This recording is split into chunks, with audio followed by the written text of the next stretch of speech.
ঘটনা যার সাথে ঘটে সে ছিল একজন রাখাল। সে আরেকজনের মানে গেরস্থের হয়ে জমি চাষ করত। এখানে বলে রাখা ভালো, যাদের জমি অনেক বেশি থাকতো বা ভিন্ন ভিন্ন জায়গায় জমি থাকতো তারা রাখাল রাখতো কাজ করানোর জন্য। যাই হোক, ঘটনার রাখাল ছেলেটা প্রথম দিনে গিয়ে জমি দেখে আসে, পরের দিন গিয়ে জমির আইল বেঁধে আসে এবং পরে জমির সেচ তৈরি করে। এতদূর পর্যন্ত সব ঠিক ছিল, কিন্তু বিপদটা শুরু হয় ওনাদের জমির একপাশে উঁচু ঢিবির মতো মাটি জমে থাকা দেখতে পায় তারা।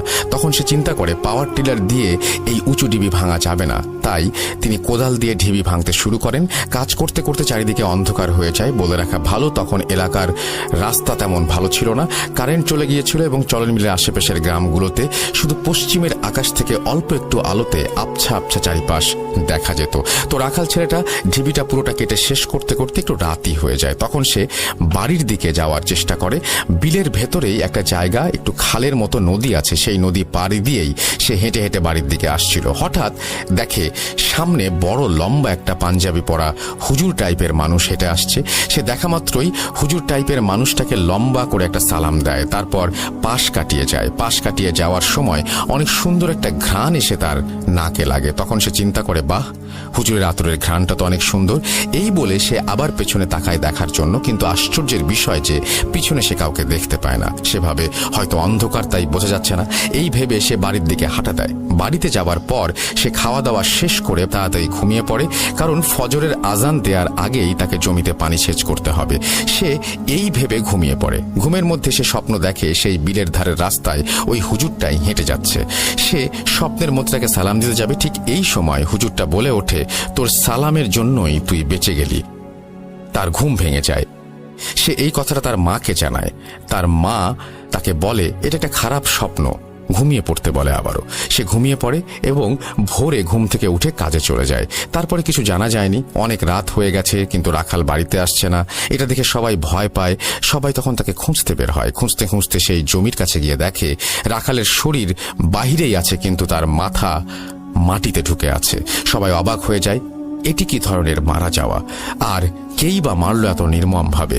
একটা রাখালের সাথে কার এত শত্রুতা থাকতে পারে? তবে ঘটনা এখনো শেষ হয়নি।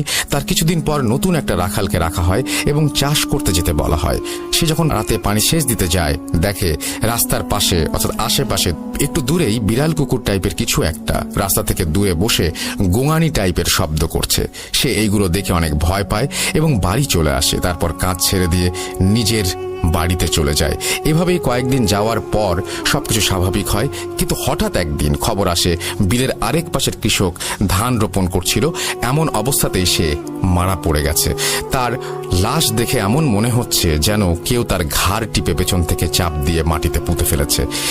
এমন প্রতিদিন দুই একটা করে মানুষ মারা যেতে থাকে এবং সেই ঘটনা শুরু হতে থাকে চলন বিলের চারিদিক থেকে। আমার মনে আছে আমার বাবা কাকু ওনারাও চাষাবাদ করতো চলন বিলে। আমার আম্মু আব্বুকে রাত্রে পানি সেচ করতে যেতে নিষেধ করতো। আরেকটা সমস্যা হলো রাত্রে ছাড়া খুব একটা ভালো পানি উঠতো না সেচ মেশিনে। দিনের বেলায় সেচ মেশিন রোদে অনেক গরম হয়ে যেত, আর এই জন্য রাত্রেবেলায় সেচ দেওয়ার প্রয়োজন পড়তো। যাই হোক, সবাই চিন্তা করলো 2-3 জন সেচ মেশিন চালু করে একসাথে বসে থাকবে, যেন কোনো সমস্যা না হয়। এমনভাবে কিছুদিন চলছিল। হঠাৎ একদিন কি একটা হয়, পানি সেচ করতে করতে 3টার মতো বেজে যায়।